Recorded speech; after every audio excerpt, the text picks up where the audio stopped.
بیا مو هم وخت بخیر ستړي مه شئ او تاسو ته ښه راغلاست وایم. څه وخت البته په پیل کې مو یادونه وکړه چې استاد به راسره وي. استاد نو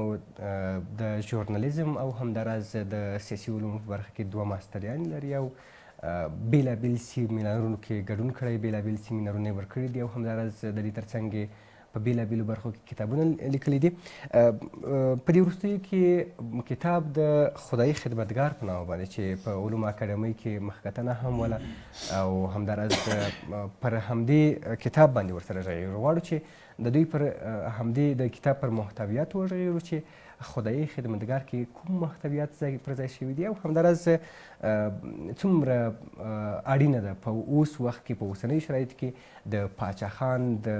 تګلارې عملي کول په افغانستان کې او د افغانستان په ځوانانو کې. ارچیوال صاحب راسره دی. ارچیوال صاحب ستړي مه شئ او سهار مو بخیر. مننه، خیر اوسي. خدایي خدمتګار 1909 یو ستراتیژیک غوراوی د دې کتاب نوم دی. کتاب اهمیت په دې کې دی چې د دې نه مخکې په پښتو ژبه خدایي خدمتګار باره کې چې څومره څېړنې شوي دي د دې اوسه د خدایي خدمتګار تحریک سره د یو تاریخي پیښې په توګه یو برخورد شوی دی او ځینې ځایونو کې عاطفي برخورد اوس هم شوی دی. البته استثناءات شته دی. د دې کتاب موخه دا ده چې خدایي خدمتګار د ټولنیزو تحریکونو د زاویې نه وڅېړو چې دا تحریک څومره یو ټولنیز تحریک و او د ټولنیز تحریکونو په باره کې چې څومره نوې لیټریچر یا مواد دي دا کتاب د هغو سره دغه تحریک د هغو سره پرتله شوی دی او کتاب یوه مقایسه کړې ده چې آیا د تحریک یو ستراتیژیک تحریک و او که نه و. دې تحریک کې د لومړی دا چې ستراتیژیک څه شي ته ویل کېږي 2-3 خبرو ما اساس ګرځولي دی او د هغې په اساس باندې مې کتاب لیکلی. اولنۍ خبره خو دا ده چې کله چې موږ ویو چې ټولنیز تحریک د ټولنیز تحریک ډیر تعریفونه دي. یو تعریف یې دا دی چې ټولنیز تحریک سپلای اینډ ډیمانډ دی، عرضه او تقاضا ده. یو ځای کې ضرورت محسوسیږي، هغه کمې رواجي لارې چارې یا مروجې لارې چارې چې د هغې نه خلک نشي کولی چې استفاده وکړي تر څو خپلې غوښتنې ترلاسه کړي او یا خپل مشکلات ته حل لاره پیدا کړي یا خپل غږ اوچت کړي. دغه وخت کې خلک متبادلو لارو چارو ته مخ اړوي چې دغه متبادل لارې چارې چې دي دغه ټولنیز تحریک دی. خدایي خدمتګار چې کله رامنځته کېده د نه وړاندې په کوز طرف ته د پښتنو ټولنیز، سیاسي، اقتصادي حالت او کلتوري حالت څېړل شوي دي. هلته ضرورت دا و چې پښتانه باید مبارزه وکړي، کوز طرف ته خلک باید مبارزه وکړي تر څو خپل حقونه ترلاسه کړي. دغه وخت کې په بېلابېلو وختونو کې چې انګریزان تقریبا 100 کاله د پښتنو په سیمه کې په دغه 100 کاله کې پښتنو وسلوالې مبارزې هم کړي دي خو وسلوالو مبارزو نتیجه نه ورکوله. هغه خپل دلایل لري. یو دلیل یې دا دی چې دغه وخت کې چې کله پښتنو د وسلوالې مبارزې کولې پښتنو هغه رقم وسایل چې اړین و هغه نه لرل. د حکومت څخه وسایل ډیر زیات و، د حکومت وسایل پرمختللي و. د دې بر علاوه هلته چې کومې وسلوالې مبارزې وي نو هغه د اخ او ترپ مبارزې وي، یعنې د چریکي جنګونه و او اوږدمهاله ستراتیژیانې دې ونه لرلې. کله به چې یوه وسلواله مبارزه رامنځته کېدله د هغې مبارزې د مشر د منځه تلو وروسته به مبارزه مړه کېدله، یعنې تداوم یې نه شو کولی. ضرورت دا و چې یو داسې مبارزه پیدا شي چې هغه تداوم وکړی شي. که چېرته یې مشر نه واوسېږي هماغه تګلاره یې واوسېږي. وسلواله مبارزې چې څومره وشوې دې نتیجې ته خلک ورسېدل چې دغه مبارزې نتیجه نه ورکوي. نو ضرورت دا و چې داسې مبارزه پیل شي چې هغه نه یوازې دا چې په وسلواله مبارزه باندې برلاسې وي، د هغې نه قوي وي، بلکې د تداوم چانس هم ډېر او هغه خدای خدمتګار تحریک و. نو یو اړخ چې ما دا کتاب د هغې نه مې په اساس ایښودی دی او هغه مې د خپل خبرې دپاره د خپل ریسرچ دپاره چې آیا تحریک یو ستراتیژیک تحریک و او که نه و هغه هم دغه خبره وه. دویمه خبره دا وه چې خدایي خدمتګار ته که موږ وګورو باچا خان په 1910 کې د لومړي ځل دپاره یو ښوونځی جوړ کړ. خپل ریفورمیست ژوند یې، خپل سمونپاله ژوند یې د 1910 نه شروع کړ. هغه ښوونځي جوړ کړل او د ښوونځیو نه وروسته بیا د پښتنو یووالي ته د هغو په منځ کې د بېلابېلو غلطو رواجونو د لمنځه وړلو دپاره، د پښتنو په منځ کې د یووالي رامنځته کولو دپاره، د پښتنو د اقتصاد د ښه کولو دپاره او د پښتنو په منځ کې د همغږۍ رامنځته کولو دپاره د کار وکړه. تقریبا د 19 کاله کار وکړه او د 19 کاله د مطالعه وکړله، فکر یې وکړه هغه په خپله ویلیم دي چې په اول سر کې دوی غوښتل چې جنګ وکړي وسله واله مبارزه وکړي خو وروسته دې نتیجې ته ورسېد چې وسله واله مبارزه نتیجه نه ورکوي بیا یې غوښتل چې د پیرانو ځینې ملایانو سره ملګری شي چې د پښتنو د حقونو دپاره مبارزه وکړي خو دغه فکر هم نتیجه ځکه نه ورکوله چې اکثر هغه وخت کې وتلي ملایان او پیران چې وو هغه د انګریزانو نه روپۍ اخیستلی او د انګریزانو ملاتړ او دوی مبارزې ته تیار نه و بیا دوی ویل چې غوښتل مې چې تعلیم یافته خلک د ځان سره ملګري کړم او مبارزه وکړم دغه کې ناکام شو نو د هغې نه وروسته په 1909 کې د خدای خدمتګار بنسټ کېښود خدای خدمتګار یو ټولنیز تحریک و او د هغې نه وروسته یو څه وخت وروسته کله چې انګریزانو په دې فشار راوړل دا یو سیاسي تحریک باندې بدل شو د دې خبرې معنا دا ده چې باچا خان 19 کاله په دې باندې کار وکړه په دې فکر وکړه چې یو داسې تحریک ته ضرورت دی چې هغه یو متبادل تحریک وي تر څو چې د پښتنو ژوند سمون طرف ته روان کړي او هغو دپاره حقونه واخلي دې کې یوه خبره بله مهمه ده او هغه دا ده چې خدای خدمتګار تحریک چې ما په دې کتاب کې په دې باندې کار کړی او هغه درېیمه زاویه دا ده چې ما د اوس وخت کې د څومره ټولنیز تحریکونه چې دي چې په عدم تشدد باندې ولاړ دي ما د دې په باره کې کم خصوصیات چې دي هغه راغستې دي او د خدای خدمتګار سره مې پرتله کړي دي ما کتلی دي چې آیا خدای خدمتګار تحریک په دغه اصولو باندې څومره پوره دی زه دې نتیجې ته رسېدلی یم چې خدای خدمتګار د یو ټولنیز عدم تشدد ستراتیژیک تحریک په ټول خصوصیات درلودل مثلا درې غټ خصوصیات دي په اوسني لیټریچر کې که تاسو وګورئ اوس وخت کې چې د ولسي مبارزو په باره کې کم کتابونه لیکل شوي کم ریسرچ شوی هغه وایي چې ولسي مبارزه باید درې اصول ولري چې دا کامیاب شي اولنۍ خبره استراتیژي ده دویمه خبره تشدد نه کول دي او دریمه خبره نظم او ډیسپلین دی خدای خدمتګار ته که تاسو وګورئ خدای خدمتګار ستراتیژي لري دوی داسې لیکلې ستراتیژي نه لري چې خو د باچا خان ویلي چې دا مې ستراتیژي ده خو دوی یوه ناویل شوې او په بېلابېلو یا په بل اصطلاح باندې په بېلابېلو کلماتو باندې ویل شوې ستراتیژي لري بیا دغه ستراتیژي کې مثلا بېلابېل فکتورونه دي چې په هغه کې لیډرشپ دی په هغه کې مثلا تاکتیکونه دي په هغه کې کمیونیکیشن دی په هغه کې خلکو ته روزنه ده بل دا ده چې دیو تشدد هم نه کولو که تاسو وګورئ نو خدای خدمتګار شاید 2 یا 3 په ټوله دنیا کې داسې تحریکونه وي چې هغې کې د ورداخلېدو دپاره شرط دی چې ته به قسم خورئ تشدد باندې کوي خدای خدمتګار همدغه خصوصیت لره او دریم خصوصیت یې دا و چې خدای خدمتګار نظم او ډیسپلین لري یو سټرکچر یې لره په هغه وخت کې چې کوز طرف ته په سیټلډ ایریا یا په میشتو سیمو ولسوالیو کې څومره کلي په هغو کې خدای خدمتګار برانچونه لرله یو منظم جوړښت یې لري همدا هغه موضوعات چې په همدې کتاب کې پرده شوي دي خدای خدمتګار تقریبا د 1.5 سل څخه زیاته مخه لري او انشاءالله چې د بازار په ډېرو دوکانونو کې پیدا کولی شي ترلاسه کولی شي تاسو سره څنګه دا فکر پیدا شو چې باید پر دې موضوع باندې څېړنه وکړئ او البته وخت ورکړئ او همداراز کتاب ولیکئ د 2011 نه را دي خو اول ځل دپاره ما زه چې د عدم تشدد باره کې کوم کتاب سره مخامخ شوم هغه یو کتاب دی سیویلین جهاد ان د میډل ایست دا په انګریزي باندې لیکل شوی کتاب دی ما چې کتاب وکوت زه دې نتیجې ته ورسېدم چې افغانستان کې دغه رقم کتابونو ته ضرورت دی موږ ټولنیز تشدد ډېر لرو هغه نور اړخونو باندې خبر نه کوم خو ټولنیز تشدد ډېر لرو او زموږ او ستاسې فکر کې دا خبره ده چې تشدد د ټولو مسایلو حل لاره ده نو هغه کتاب چې ما وکوت هغه ما ډېر خوښ شو ترجمه مې کړ د هغې نه وروسته 2-3 ټریننګونو ورکشاپونو نړیواله کچه باندې ما زه لاړم کیپ کې ناستلم او بیا ما په دې موضوع باندې ډېر کار وکړ بالاخره 2014 کې زه دې نتیجې ته ورسېدم چې دې دپاره چې یوه موضوع په ټولنه کې نهادي نه شي د هغې دپاره ضروري خبره دا ده چې ته هغې دپاره علمي اساس رامنځته کړي نو همدا وجه وه چې ما لومړنی کتاب په عدم تشدد ولیکه د هغه کتاب نوم دی ولسي مبارزه هغې نه وروسته بیا چې ما کله خدایي خدمتګار مطالعه کړه زه دې نتیجې ته ورسېدلم چې ضرورت دا ده چې په زموږ په ټولنه کې خدایي خدمتګار خلکو ته ور وپېژندل شي او همدغه اساسو چې ما خدای خدمتګار باندې کار وکړ ډېر وخت تقریبا بل کتاب هم را روان دی 2 کاله ما په دې باندې ریسرچ وکړ او ټول هدف دا و چې خدای خدمتګار څه رقم چې په کار دی د نوي اصولو مطابق باندې خپلو خلکو ته اول باید ور وپېژندل شي او همدا وجه وه چې ما په پښتو باندې دا کتاب ولیکه د دې کتاب او د نورو کتابونو چې خدای خدمتګار باندې لیکل شوي په پښتو کې فرق هم دا ده چې دلته د نوي ریسرچ د اصول نه استفاده شوې ده تاریخي برخورد پیښې په توګه ورسره برخورد نه دی شوی اگر چې تاریخي پیښه هم و هغې نه هم انکار نه شو کولی او عاطفي برخورد هم اوسه نه دی شوی د یو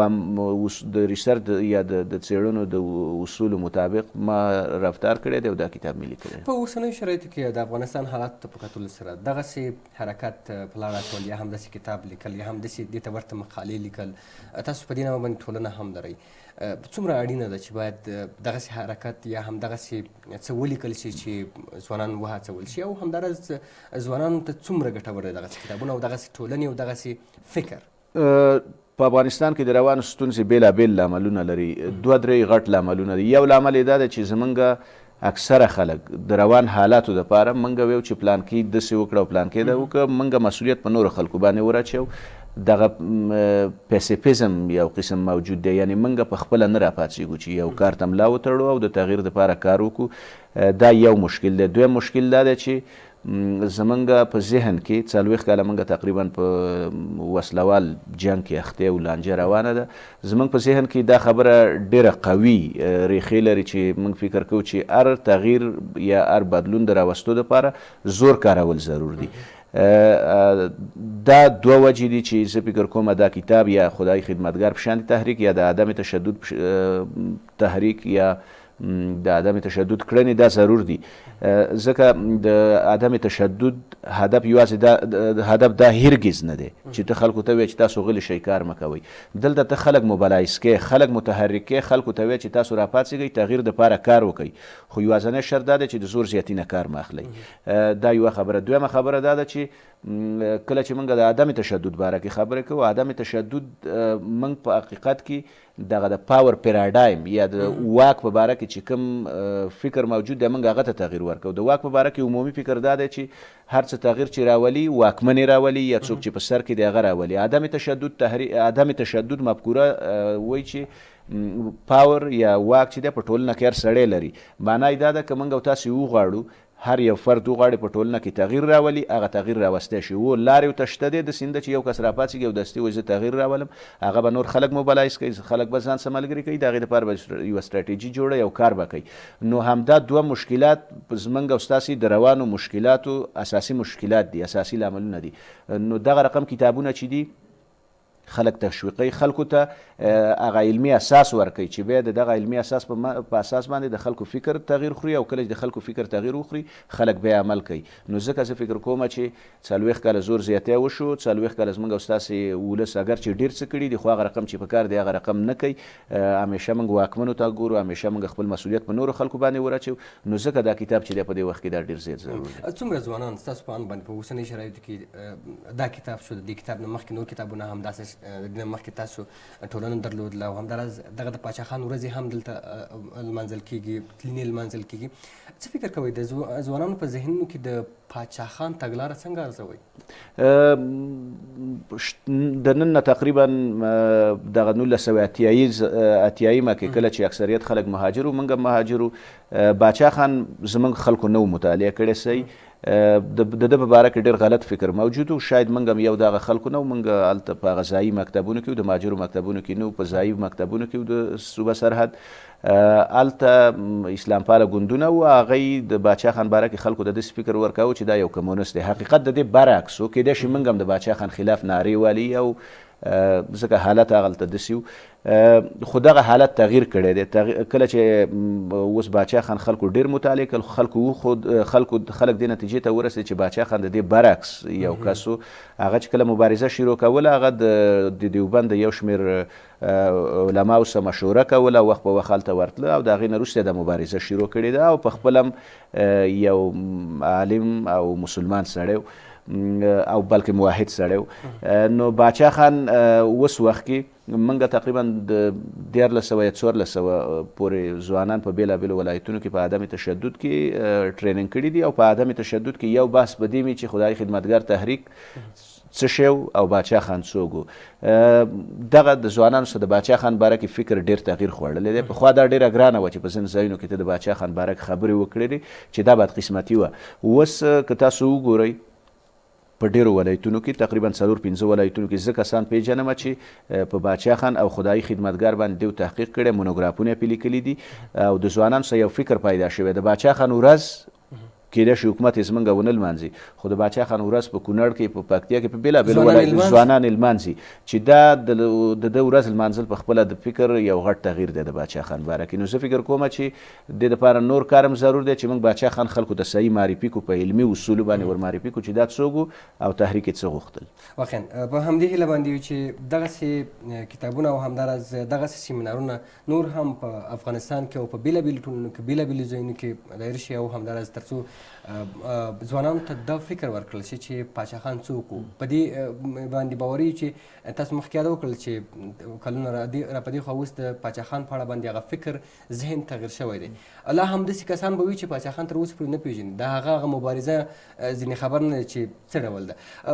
پیغام مو ځوانانو ته څه دی او هغه کسانو ته چې د پاچا خان فکر مطالعه کوي یا هم تر اوسه پورې په دې فکر باندې چې پاچا خان هغه کس نه و چې مبارزه یې کول یا هم هغه کس نه د صوبه سرحد د خلکو په فکر باندې ستاسو پیغام څه دی ورته؟ زما پیغام دا دی چې لومړی خبره خو ضرور دا ده چې زموږ علمي او تحصیلي ادارې چې دي دی عموما د عدم تشدد په باره کې او په ځانګړې توګه باچا خان باره کې ریسرچونه وکړي تحقیق وکړي ځکه چې دلته بیا هم خبره عاطفي نه ده چې زه مثلا د باچا خان یا صفت وکړم او یا د هغه مثلا ستاینه وکړم. دلته هدف دا دی چې دا یوه علمي موضوع ده دا په دې ارزي چې په دې باندې ریسرچ وشي او یو مسؤلیت خو دغه د علمي مراکزو دی د پوهنتونونو دی د زموږ او ستاسې د څېړونکو دی چې په دې باره کې ریسرچ وکړي. دویم مسؤلیت د ځوانانو دی. د ځوانانو مسؤلیت دا دی چې باچا خان هم مطالعه کړي عدم تشدد مطالعه کړي او د عدم تشدد بېلابېل تحریکونه په دنیا کې شته دی. مثلا که تاسو همدغه کتاب ما چې وختي نوم یاد کړه عدم تشدد دا اوس د عربو په سرلی تېر شو. عربو په سرلی په اسلامي نړۍ کې د عدم تشدد د تحریکونو یوه لړۍ وه چې د تیونس نه شروع شو او مصر او لیبیا او بیا وروسته په سوریه او دې ملکونو کې د دوام پیدا کړ. ځینې ملکونو کې ناکام شو ځینې کې کامیاب شو. ځوانان باید دا مطالعه کړي او هغه ځوانان چې اوس په پوهنتونونو کې دي هغوی د باچا خان باره کې باید ریسرچ وکړي او پوهاوی وکړي او د دې نه علاوه پوهاوی ترلاسه کړي او د دې نه علاوه هغه شی چې ډېر مهم دی هغه دا دی چې موږ او تاسې په خپل ټولنیز ژوند کې د عدم تشدد په فلسفه باندې عمل وکړو. نو زه فکر کوم چې دا ډېره ښه موضوع ده او ښه والی دا دی چې د ریسرچ دپاره که یو ځوان وغواړي که دا په سیاسي علومو کې هم کولی شي په عدم تشدد تحریک باندې په عدم تشدد باندې ریسرچ وکړي که دا په ادبیاتو کې هم کولی شي چې په عدم تشدد باندې ریسرچ وکړي که دا په فلسفه کې هم کولی شي که په اقتصاد کې هم کولی شي. نو عدم تشدد هغه انګریزي کې چې ورته کراس کټینګ موضوع وي یعنې یو داسې موضوع ده چې تقریبا په ټولو علومو سره روابط لري. نو د هر یو مسلک کس کولی شي په دې باندې ریسرچ وکړي. زما غوښتنه دا ده چې ریسرچ پرې وکړي او په خپل عملي ژوند کې عدم تشدد عملي کړي. تاسو به نور هم په دې اړه باندې څېړنې کوئ؟ او زما په د 2 کاله په دې 2 کتابونو باندې 2 کال راهیسې زما کار روان او د نیک امر غږ دا کتاب چاپ شو. بل کتاب په دې باندې چې خدای خدمتګار د پښتنو په کلتور څه تاثیر لاره. تر دې دمه پورې څو ټولګې لرئ؟ زما 2 کتابه مې په یو کتاب مې خدای خدمتګار باندې چاپ شوی دی یو کتاب مې په ولسي مبارزه عدم تشدد باندې چاپ شوی چې عدم تشدد څه شی دی. بل کتاب مې په انګریزي پښتنو باره کې په جرمني کې چاپ شوی دی او بل کتاب مې په کمیونیکیشن باندې چاپ شوی چې کمیونیکیشن څه شی دی د کمیونیکیشن اساسات. نو 4 کتابه لرم. ډېره زیاته مننه. انشاءالله چې زه هم دا مطالعه کوم. فکر کوم چې زما نوم ورباندې لیکل شوی. بله نو ډالۍ کوي که واخلم؟ ډالۍ کوم. ډېره مننه. خوشحاله اوسه. الله دې خوشحاله لره. الله دې خوشحاله لره. انشاءالله چې زه به هم دا مطالعه کوم او ځوانانو ته مې هم همدا پیغام دی چې د عدم تشدد یا هم دغه ځینې کتابونه چې دي د پاچا خان د ژوند دغه د مبارزو په اړه باندې مطالعه یې کړئ او وایي اورئ ویې ګورئ چې هغه څه ډول مبارزه کړې وله. له تاسو هم ډېره مننه چې راغلئ زموږ بلنه ومنله. خوشحاله اوسئ. له تاسو هم مننه چې ملتیا هم راسره وکړله. اوس هم یو ویډیو همکارانو چمتو کړې ده بیا هم راسره ملتیا وکړئ. البته استاد مقصودي به راځي او هغه به هم له شبنم سره پر یوې موضوع باندې بحث کوي. ملتیا مو غواړو.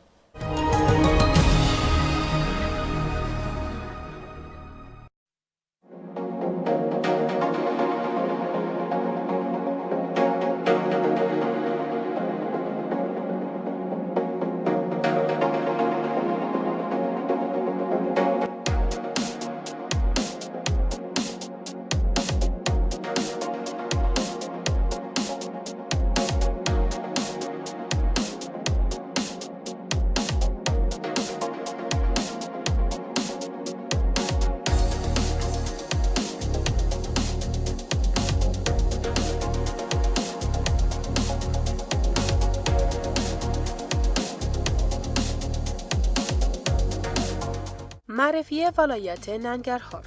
ولایت ننگرهار در شرق کشور در 70 درجه و 28 دقیقه طول البلد شرق و در 33 درجه و 56 دقیقه عرض البلد شمال موقعیت دارد که سطح دریا به 599 متر ارتفاع دارد. ولایت ننگرهار با داشتن مشخصات تاریخی، آب و هوا، میوه‌جات، حاصلات و مناظر طبیعی توجه هموطنان به خود جلب کرده است. از سوی غرب با ولایت‌های کابل و لوگر، از طرف جنوب در منطقه اسپین غرب با ولایت پکتیا و خیبر و پشتونخوا همسرحد است. بخش شرقی و جنوب شرقی ننگرهار با خط دیورند همسرحد است. سطح متوسط حرارت ننگرهار در فصل تابستان 45 درجه سانتیگراد و در فصل زمستان تا درجه مثبت 2 سانتیگراد میرسد. دارای اقلیم مدیترانه‌ای است و سطح بارش آن در زمستان از 242 تا 390 میرسد. ننگرهار بدون دریای سرخرود دریای دیگر ندارد و آب دریای سرخرود نیز همواره جاری نیست. تنها در فصل بهار و گاه آبهای سیلابی دارد. دریای سرخرود از کوتل غوربند اسپینغر سرچشمه میگیرد و در جریان خود آبهای وزیر و خوب را از طرف راست، حصارک، ماماخیل و مرکی در منطقه فتح آباد با این دریا یکجا می شود.